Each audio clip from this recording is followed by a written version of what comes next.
Party started. So welcome to Property Analysis 101. I'm Mr. Ray, Mr. Ray's Real Estate. I'm here to kick some new flavor in your ear. RIP, Craig Mack, baby. New flavor in your ear around the numbers. Now, if you've been around me for a little while, you know I love the numbers. And the numbers make the deal. And I tell people all the time, you make money when you buy real estate, not when you sell it. You gotta buy it right. And when you buy it right, then there's no doubt about it that you're gonna make some money. So I always tell everybody, fall in love with the numbers. That's my Rayism. Don't fall in love with the house. And when I say fall in love with the numbers, I mean, focus on the numbers, appreciate the numbers. It's kind of, the numbers can be your best friend, your girlfriend. Don't get it twisted. The numbers are the most important part of this real estate game. So I'm gonna kick a few numbers with you today. Sit back, relax. Let me know if you got any questions. Somebody's not muted. I need to get, who's that not muted? I got two iPhone guests that's not muted. I'm gonna mute everybody. How about that? All right, and then you get to unmute yourself. So let's go ahead and get started. So, I saw this deal the other day and I was thinking, with the coronavirus and everything that's going on, look what everybody is doing. For the first time, I believe, in history, you got more folks buying books than anything else. Now, that's a new one, right? They trying to understand that finally, for one time in their life, people are sitting down and paying attention, and they're reading books. That was amazing to me. And look at some of the other things that are just zooming up right now. Cleaning, of course, with Corona, you got to be clean, baby. But a lot of folks doing their own gyms at home now, too. You see that? Of course, you got to have some games for the kids, right? Got to get fed, and all that stuff is all around home life. So I think we're seeing a big change that's going to take place for all of society. This coronavirus has got us thinking different, doing different, and being different. So that was interesting to me. And one of the things I think that's important for this group is that you understand it's all about learning. So right now is the best time for you to be learning. And when I think about learning, if you've been with me over the last month or so, we've already completed these 3 books already, right? And so these are audio books that I'm sending out to the team. We go through them, take about a week to get through most of them, and then I give a little quiz at the end. And that's so important that you take time to read. And a lot of these things that I'm going to be going through are going to be helping you just change your mindset, right? We have been conformed to this world for too long and doing the 40-40-40 plan. You know what the 40-40-40 plan? That's the plan where you work for 40 hours a week for 40 years, and then you get to live on 40% of what you make. I don't like that plan, so I'm coming up with a new plan. And for me to be able to help you understand the new plan, I got to help you change your mind, right? You can't be conformed to this world. I got to get you transformed by the renewing of your mind. So my agenda for today, we are going to talk about the key components of analyzing property. And those key components are, first of all, after repair value. Then we're going to talk about the maximum allowable offer. Then we're going to talk about return on investment, net cash flows, and then net operating income. These are all the numbers that are most important when we talk about analyzing property for profit. So this is a key right here. What is the ARV, the after repair value? That is the most important thing that you want to understand when we talk about real estate. Hey, Ray, Yeah, Hit the record button. I am recording. I'm showing you wasn't, so all right, you're good. Sorry. Yeah, I'm good. I'm recording. And so what's most important here is that you understand what this value is comprised of. So it's the value of the property after it's been improved, renovated, or fixed up. So this is after you fix up the property. That's the after repair value. It's also sometimes referred to as the appraised value. When you bring an appraisal out, they appraise your property. That's what the after repair value is. Sometimes it's called the market value, and the market value is the property again after it's been repaired. And that price is determined by what? It's determined by all the similar properties in the neighborhood that are similar to that subject property. So I don't have time to go through appraising the property, getting the value and all that, but we're gonna spend one day just talking about that. All right, so this is the quiz, the exercise that I sent out last week to everybody, and everybody kind of struggled with this. So I'm having to take a step back. I assumed you guys knew some things that you didn't know, right? So I'm going to walk you through this process on this property from soup to nuts, right? We're going to start from the beginning and go to the end. So this is a property that was in Oklahoma City that came across my Zillow, and it looked interesting to me. The reason it looked interesting to me because I got a property that's a mile from here, so I knew approximately what the houses were worth there, and that looked like a really, really good deal to me. So I thought it'd be good for us to analyze it. So on the left side of the screen, you see all of the assumptions. So the seller was asking $41,900 for it. I was proposing that we issue a cash offer up to 75% of that appraised value, right? And then we talked about, I'm gonna go through what we're gonna be solving for here in a minute. We're gonna solve for all of those. The maximum allowable offer, return on investment, net cash flow, all of them. But these are the assumptions on the left side. So I'm not gonna spend a lot of time on them because we're gonna be talking about them through every slide. So now we after we know what the after repair value is, we need to understand what is the maximum amount that we're going to be willing to offer for this property, right? And so the maximum allowable offer is basically the ARV less any repairs, right? So the assumption was that the after repair value was $80,000, right? And we said that we could offer up to 75% of that ARV. But we also need to keep in mind that there's $15,000 in repair. And that's just an estimate that I put on there. That's where the risk is. If you got to make sure that you got the right estimate for your repairs, because that'll blow up your whole offer, right? So using the maximum allowable offer equation, we see 80K times 0.75 equals $60,000.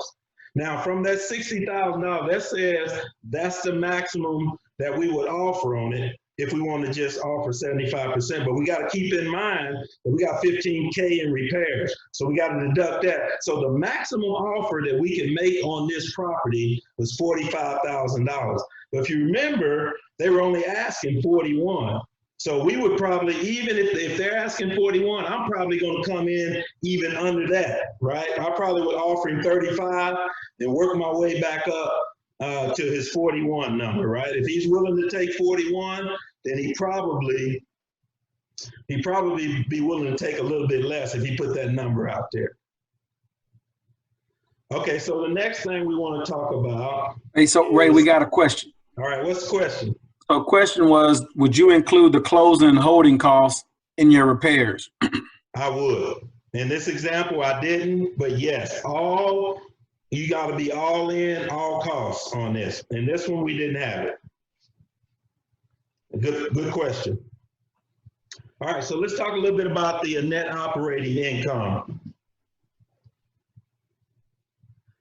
So the net operating income, the definition is, it is the net cash flows after you're paying all your operating expenses except the mortgage payment, if you have a mortgage payment on the property.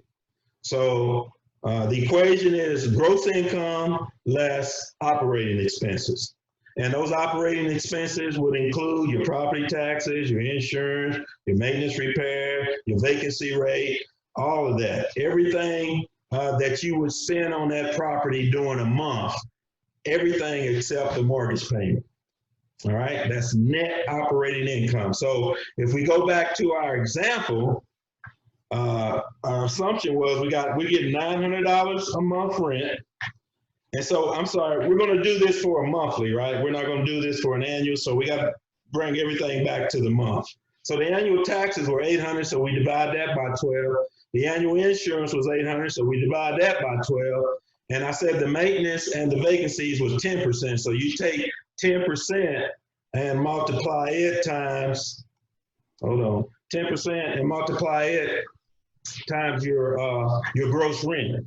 And then you can see the calculation right there. For some reason it's covering, yeah, here we go, I'll move that. So now, here's what we got. You do that calculation, so you take your $900 rent, you subtract out your taxes, your insurance, your maintenance, your vacancy, that totals up to $313.34. So your net operating income, not including your mortgage, is $586.66. Was there another question there, Johnny? Yes, it goes back to your previous slide, but the question was, why would you use 0.75 or 75% of the value when the book mentions not to exceed 65 or 70%? That's the book. This is Mr. Ray. So you can set that number to be anything you want it to be, right? You can, for me, I can go up as high as 80%. The reason I use 75% because I know my bank will refinance me for 75% of the ARV. That's why it's 75% for me. Now, other people may use different numbers, but I know I can get refinanced on my investment property at 75%. Does that make sense? All right, let's keep it moving. Here it is right here, the net cash flow, baby. This is the number right here that makes you the money. You need to make sure you understand this one if you don't understand anything else I say or talk about today. This is it right here. This is the gold standard. So let's talk about net cash flows. So net cash flow is the difference between all the money you got coming in and all the money you got going out during the month. All right.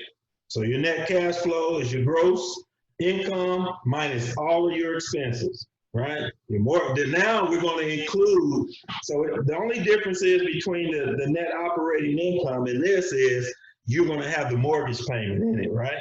So we're just simply now to get our net cash flow, because this is the money that we're going to have at the end of the month after the tenant pays their rent and after you pay all of your bills. This is what you're going to have left.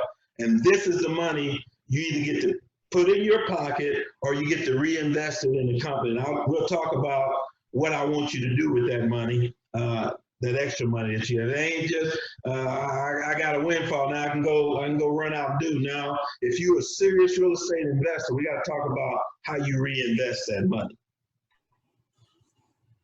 What's the question, Johnny? The question here is, where do you allow for capital expenses for the property? Capital expenses are all upfront in your repair. That $15,000 that I just told you, I'm capitalizing all of that, right? So that's all that's all that goes into, and it increases the value of the property. That's what all those expenses did. It brought that ARV up to 80,000, because right now when I first bought the property, it's only worth about $40,000 until I put money into it and raise that equity up. Are we good? All right, here we go. Here we go, arrayism. Man, this is it. Residual passive income is the gift that keeps on giving. It's that goose. And it just keeps laying those golden eggs. It's making money while you sleep. That's where you want to be, man. You want to be in bed and your bank account is getting paid. That's how you build real wealth. You don't build real wealth for going working for the man every day. Now, you're going to make money with the man, with that W-2. But at the end of the day, when you have hard assets that's on the ground making you money every day, those are the gooses that's laying the golden egg, baby. And I always tell everybody, I never sell the goose that's laying the golden egg. I get investors calling me all the time, want to buy my property. You know what I tell them? You can't afford my property because these bad boys are making me money, and no amount of money that you're going to pay me is going to make me give it up. Well, I'll give you 10, 20,000 more. I don't need it, bro. I need this residual passive income coming in every day so I don't know what's happening. All right, everybody good? Residual passive income, don't forget that. And so when you look at the example, here we are. This is the finished product. This is the answer. We only had one guy that was there. Little Steve got this one. He missed a little piece of it, but he got everything else. So again, our assumptions are, you got the value there, you got the rent, you got all that. At the end of the day, the net cash flow on this property is $226. And you can see all the other info there. So you say, Ray, how'd you get that, man? How did you get that first year income? Let me show y'all guys a quick deal here. Show you a quick deal. See if I find it. I may, yeah, it's right here. So this is, can you guys see the rental calculator?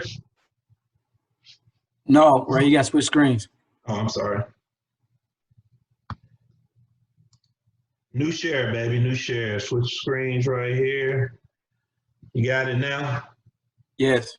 All right. So here is this is at calculator.net. And all I did was, this is a great tool for you to use if you want to see everything in one place. If you want to see that printout that I just had, that shows what the net cash flows is. Here's where we put our numbers in at. So we put 60,000 in the purchase price. You say, Ray, why do you use 60,000 for the purchase price? Well, that's the price that's 75% of my after repair value, right?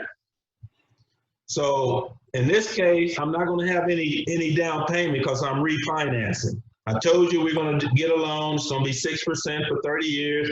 In this case, I didn't have any closing costs. I didn't include any, but I did include the $15,000 for the repair costs. And then also what the value is, the ARV is 80,000. Remember that? And so then you put in all your operating expenses down here. You put your taxes in, your insurance. There was no HOA. There's your maintenance. And then you put your vacancy rate over here, your rent right here. And if you do it right, you push calculate. There you go.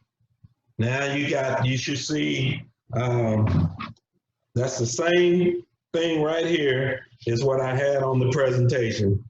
All this stuff over here, these are big numbers over here. It shows if you held that property 20 years, that's a nice profit there on your money, right? So if you guys want access to this, go to calculator.net, go into financials, and then look for rental property calculator, right? So the reason I picked this property, I wanted to show you guys this. You see the property? Make sure you got it. So this is a property that I picked. If you can see, it needs a little bit of work. But these are the kind of properties that will make you money. Don't fall in love with the what? Fall in love with the numbers. So I just estimated 15 on this one. The reason I looked at this property, because I got a property that's 1 mile from here that's worth $108,000. So I knew that there was some value in this particular property. So again, there's your rental calculator. So Ray, Yeah. would you mind showing a rental calculator? I'm buying a home for the first time, or this is my first or second buy, and I'm not in a position to refinance. So Right. I only got a few to put down. We purchased the house at whatever, 45,000. Say we offer 45,000. So give me the numbers. I'm gonna plug it in. Can you see the rental calculator? Yes. Okay. So the seller agreed with, they wanted 41,000. Say we just settled at 41,000, right? So we bought the home for 41,000. Right. I went out and acquired a loan from the bank. The bank required me to put let's say 10% down. 20% down. Okay, you can do that. So that would give you 41,000. The bank would say you need 8,200, right? Okay. Yeah. Down payment. Right. Let me see. Down payment is how much?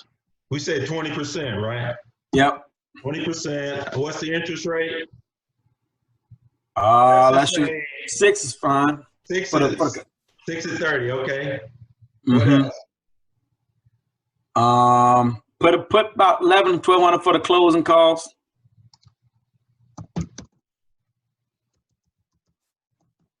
All right. Okay. And we got everything still the same. Repair costs, after repair, everything else the same? Right. And can I add something, Ray? So Yeah. there was a question in the chat about you need to make sure you put money aside to repair things like your roof and HVAC, maybe not today, but in the future. Right. And so if you look at this reoccurring operating expense annual increase of 3%, that's it's going to continually to raise itself, so you can create yourself a little kitty is what it's doing for you. Absolutely. So you want me to run it? Is that what you? Yes, sir. All right, let's see what we got. Oh, you got to put, it always tells you to put a 0 and the other costs down there. Sorry. Make sure you put a 0 down there. There you go. So your mortgage is only $195. That's where you get your increase in your first year cash flow. That's a nice cash flow right there. That answer your question, Johnny? Yes. Okay. Also, I want to show the group. This is a amortization schedule. You see that, Johnny? Yes. So you can go in here and plug in whatever your numbers are. Let's say it's 50,000, 5%. Oh, okay. My meeting's going to end in 10 minutes, y'all. They're telling me, so I'm gonna try to finish up here. But if you guys want this will give you what your payment is just quickly. This is just an Excel spreadsheet. It's just plug and play these 3 numbers. It'll give you your payment, tell you over how many years. This one is set up like for 30 years. I can see for this particular house, I paid $48,000. Excuse me. That's how much. Here's the interest. I always tell people, no, that's my deal's not doing right, but it's giving you the correct payment right here. If you have 50,000, 5% for 30 years, that's going to be your payment. If you guys want access to that, I can give that to you. I use that quite a bit. Let me go back to my PowerPoint. I guess we can do some Q&A. We got about 8 minutes. Also, I got a couple of things here. So one thing is, I'm going to put a challenge out there. Oh, I didn't even finish, man, golly. Real quick, this property was a classic burst strategy, right? This actually, if you refi this property the way I showed you to refi, you would actually walk away at the closing with more money than you put in it, right? And at the end of the day, my return on this is infinity because I basically don't have any money in it and I still got 20% equity in this property. This is the perfect burst strategy. This is how you can make a lot of money doing deals like this. So I always say, again, fall in love with the numbers, baby. Don't fall in love with the house. This little piece of house right here, look at the numbers on it. Look at it. It's all beat up. Windows broke out. Roof needs a new roof. It's beat up. But when you look at the numbers, Oh man. After you repaired, it's worth 40. You bought it for 10, put 10 in it. You net cash flowing 500 a month. Oh, you killing it, babe. That's the kind of house you look for. That's my guy right there. Let's go, baby. We about to make money. That's what I'm talking about. Fall in love with those numbers, y'all. Massage those numbers. Encourage those numbers. I mean, just be about the numbers. You're going to make money, more money, when you are out there doing these kind of deals, because I'm showing you how to do it with the least risk possible, because we're getting in these properties at 40 and 50% of value. All right, we got a few more minutes. Anybody got any other questions? See any other questions, Johnny? Yes, got a question on how do you accurately estimate the repair costs? We're gonna have a whole show on that, baby. I can't tell you that tonight, but we're gonna go through that. Actually, I got a property right now that's vacant, and so I'm gonna take you guys through that, right? So I'm gonna be working on that property here in the next 2 weeks, and I'm gonna take you through that whole process. I'm gonna get my camera over there and do some good stuff and let you guys see what's going on. But my challenge I'm putting out there, I want somebody to come up with a spreadsheet that will give you this right here. Hold on, let me get to it. So if somebody comes up with a spreadsheet, an Excel spreadsheet that has all this on one sheet that the students on this call can plug these things in and plug and play, I am offering a $50 bounty that's going to your PayPal account. $50. So somebody come up with it, you're gonna get $50, and we're gonna share that spreadsheet with everybody on the deal. Also, next week we're starting a new book. I'm gonna send that out on Monday, and we'll be. I'm trying to figure out one now. I'm sure everybody's probably read Rich Dad Poor Dad. I was thinking about doing that, but I'm thinking everybody probably read that. But so I'm gonna pick another good one because I'm working on focus on changing your mind.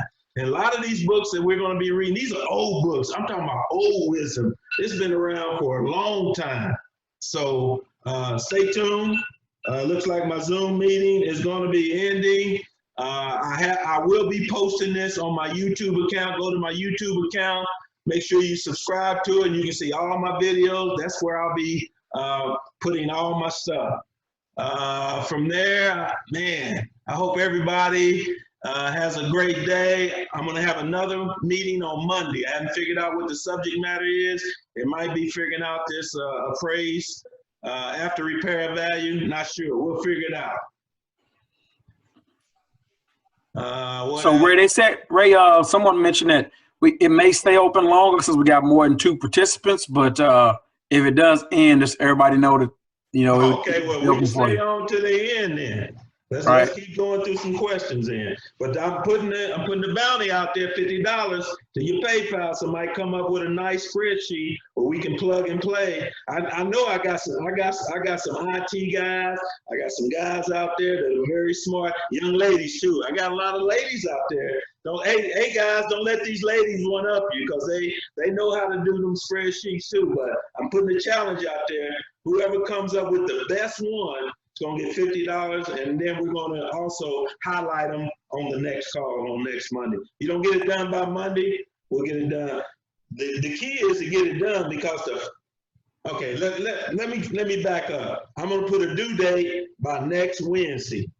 Have me the spreadsheet by next Wednesday. I'm going to review them all, and then we'll make a decision on who the winner is. Sound like a bet? Bet. What's up, Ray? Man, I'm glad I made this up. I made it, man. I was a little bit late, but I was getting off the phone with an attender. But man, I got to catch a lot of this, and I loved it, man.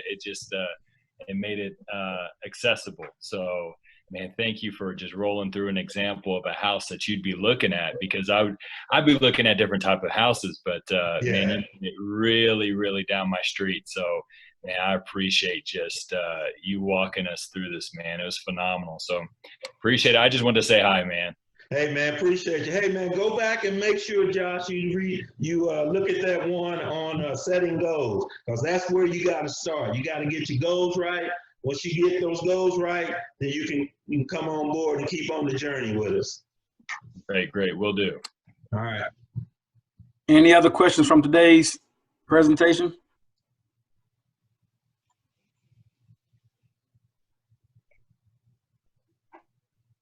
All right. What time on Monday? I'm sorry, go ahead. What time on Monday, 6 or 7? So I'm trying to figure out what works good for everybody. I had been doing them at 7.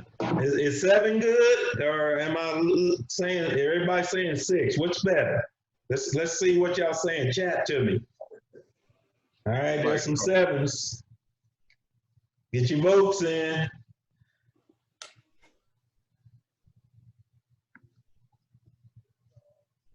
All right, looks like 7 is going to be the winner. So from here on out, I'll start making sure that the calls are all at 7 o'clock, because that gives everybody time, have dinner, get the kids settled away, and then we can go from there. There was one question last week. I think Dr. Q asked about partnerships. I don't have any good information on that, Dr. Q. I've never done a partnership. I'm kind of a solo guy, so I haven't done a partnership.